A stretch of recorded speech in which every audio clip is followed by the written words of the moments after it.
Alam mo, this is all your fault. Bakit ako? Eh, ikaw tong nagbubunga nga doon, ah. Hindi mo man lang kinausap si Robert eh. Hindi mo ako sinigundahan. Moira, hindi makikinig sa akin si Robert. If only he had sincerely apologized. Kaso hindi. Nang provoke ka pa. At isinali mo pa sa usapan si Lynette. Bakit hindi? Si Lynette naman ang punot dulo nitong lahat eh. Siya ang sumira sa buhay at pamilya ko. Teka lang, Moira, ha? Wala ka bang kasalanan? You know what? Maybe you should examine yourself and reflect. May pagka-toxic din kasi ang ugali mo, Moira, eh. What did you say? I said, may pagka-toxic ang ugali mo. Alam mo, Moira, aminin na natin. Kaya ka napapalayas dahil sa ganyang ugali mo. Kaya ako ganito dahil kay Lynette. Ako ang biktima dito. Pero kung iba din lang naman ang papanigan mo, edi sige, okay. Hindi kita kailangan. Teka lang, Moira, ha? Wag mo akong pagsasalitaan ng ganyan. Ako na nga lang ang kakampi mo rito, eh. At higit sa lahat, nasa pamamahay kita. Gusto mo palayasin kita? Ha? Edi palayasin mo. Hindi ko to kailangan kapangit-pangit ang bahay mo. Ganun. Lumayas ka! Layas!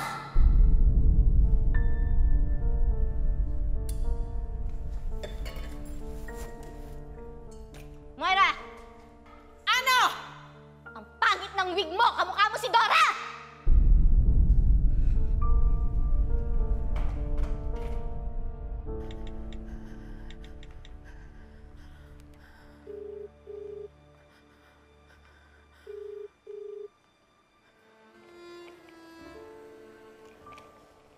Walang ya kayo. Pinagkaisahan niyo ako lahat. Mga buwiset!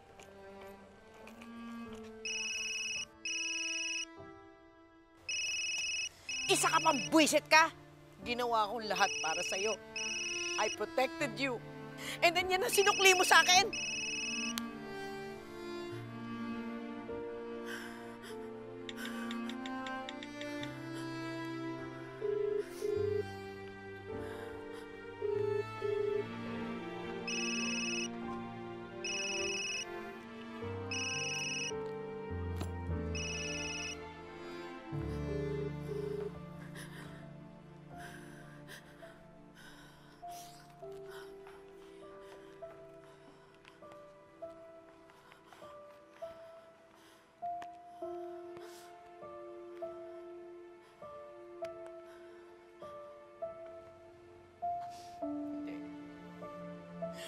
Ako pa rin si Moira Tanyag.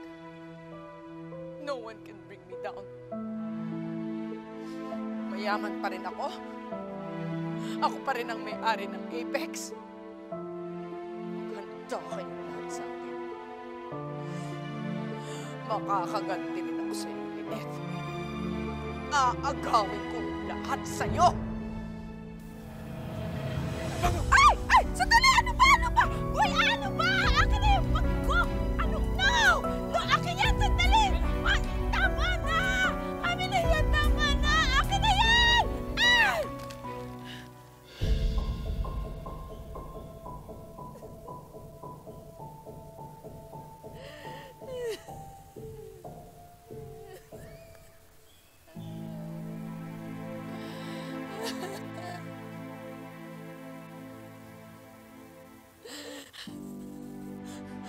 Hayop ka! Ako si Moira Tanyag. Makakaganti rin ako sa'yo!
Tay.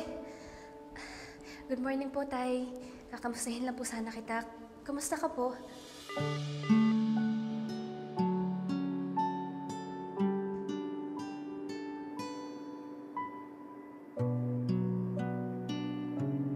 Ito. Medyo masama ang pakiramdam. Parang tumaas yata ang BP ko dahil sa nangyari kagabi. Kagabi po? Bakit? May nangyari pa po ba pagkatapos ng sa Apex? Sumugod dito si Moira. Pero pinalayas ko na. Andiyan po ba si Zoe? Tay, baka kailangan mo po magpa-check up ha? Pumunta po kayo sa Apex. Gusto niyo po, dito na lang po sa Eastridge. Magpapaalam po ako, susunduin po kita dyan. Hindi na, anak. Okay lang ako. May lakad din ako mamaya. Magpa-file ako ng kaso. Magpa-file na po kayo ng kaso laban kay Ma'am Moira? It's the right thing to do, anak. Kailangan niya pagbayaran at pagdusahan yung ginawa niya. So maybe she can learn her lesson and change. Hopefully for the better. Sige, anak. Tawagan na lang kita mamaya. Sige po, Tay. Balitaan niyo po ako, ha? Tay, mag-iingat po kayo. I love you, Tay. I love you, anak. Sige po.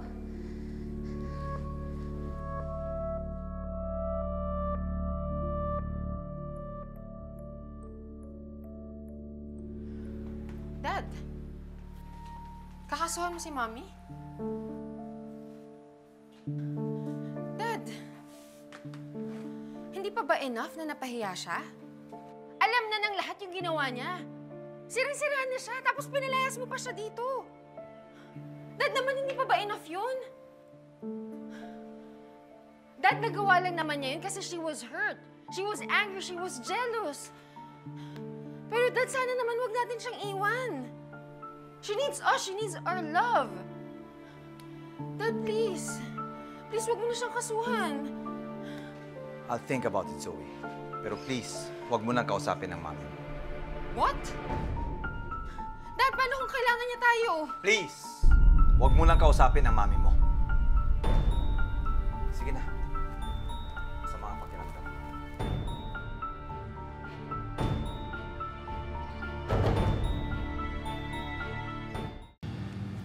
Moira? Ikaw pa talaga yan? Ah, bakit? Bakit ganyan yung itsura mo? Ano nangyari sa'yo? Wala kang pakialam. At amoy alak ka. Ah, kasi uminom ako. I partied. Talaga? Pagkatapos ng mga nangyari sa'yo, naku mo pa talaga mag-party? At bakit naman hindi? Inosente ako. Bakit ako magpapa-apekto? Ikaw ang dapat maapektuhan dahil ikaw ang punot dulo ng lahat ng ito. Alam mo, Moira, alam ko na napakagaling mong magsinungaling. Pero hindi mo na ako maluloko. Sigurado ako na palayas ka sa bahay ninyo. Kaya ngayon, sa lansangan ka na lang nakatira. Excuse me. Kahit mapalayasin ako, hinding-hindi ako matutulog sa kalsada katulad nyo. Excuse me, mayaman ako. I have assets. I have more assets than you can ever imagine. Oo nga, pero ngayon, amoy bulok na gulay ka. Alam mo kung ako sa'yo, umuwi ka na. Kasi baka mamaya pagkamalang kang taong grasa tapos limusang ka pa. But anyway, I have to go. Ay, teka. Sigurado ako, kakailanganin mo to. O ito, sigurado ako wala kang cash. Hindi ko kailangan yung pera mo. Malis ka na!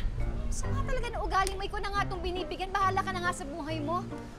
Pero bago ako umalis ha, gusto ko lang sabihin sa'yo, alam mo sa lahat ng mga naging look mo, yan ang pinakabagay sa'yo. Alam mo yung dating na parang ang baho mo, na ang dumi mo, na amoy bulok na hindi mo maintindihan. Perfect. Alam mo, i-maintain mo na yan. Dapat ganyan na palagi ang look mo. Bagay na bagay sa'yo. Anyway, I have to go. Bye. Mayas ka na! Beste!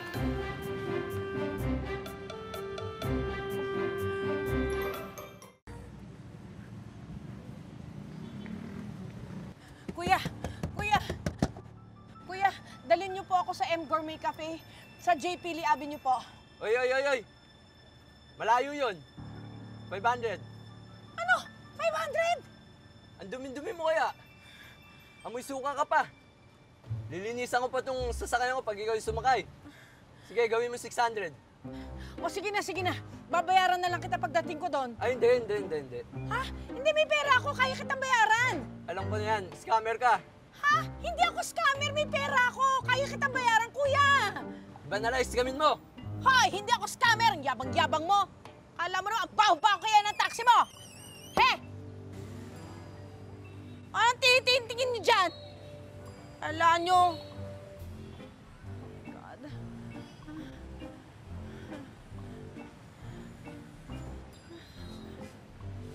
Minamalas ka talaga, oo.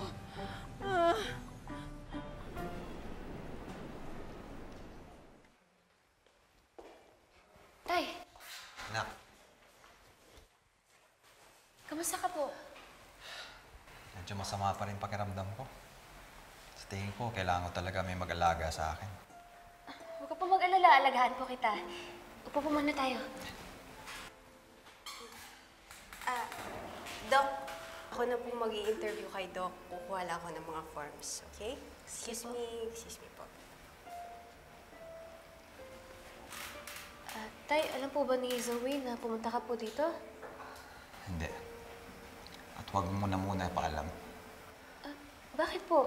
Hindi pa rin po ba kayo okay ni Zoe? Okay naman na, pero some things have changed. Lalo na yung tiwala. It will take me some time to get to fully trust her again. Well, I'm trying to understand her kasi anak ko pa rin naman siya. Si Moira, yun ang hindi ko mapapatawad. Alam niyo po, nag-aalala nga po si Nanay. Baka mamaya daw po may ginawa pa pong iba sa'yo si Ma'am Moira. Talaga? Nag-aalala si Lynette sa akin? Oo naman po, tatay ko po kayo eh. Saka nag-aalala po siya na baka mamaya may gawin pa po si Ma'am Moira sa amin. Naku, subukan lang niya. At ako talaga makakalaban niya. Basta anak, kapag may ginawa sa'yo si Moira, isumbong mo kaagad sa akin. Idadagdag ko yun sa kaso niya.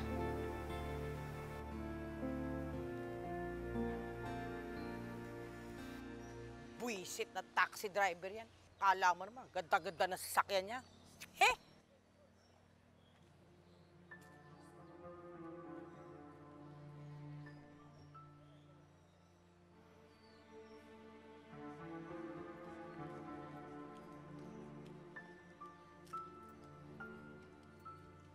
Hoy!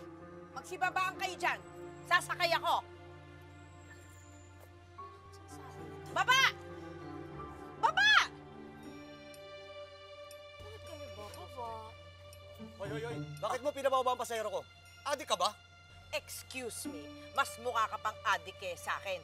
Dalhin mo ko sa M's Gourmet. Ha?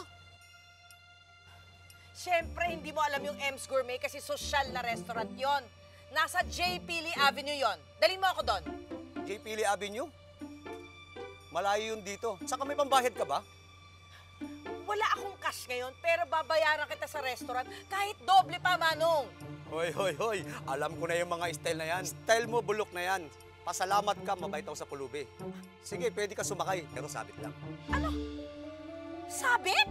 Oo, wala ka namang pambayad. At saka ang dumi-dumi mo. Madudubi alay mga pasahero ko. Excuse me, hindi mo ba ako kilala? Ako si Moira Tanyag at hindi ako sasabit dyan sa jeep mo. Di wag! Ang arte-arte mo. Ang arte. Oh no, sandali! Manong, wait! Sasabit na ako, Manong! Sandali lang, wait! Oh my God, paano ba to?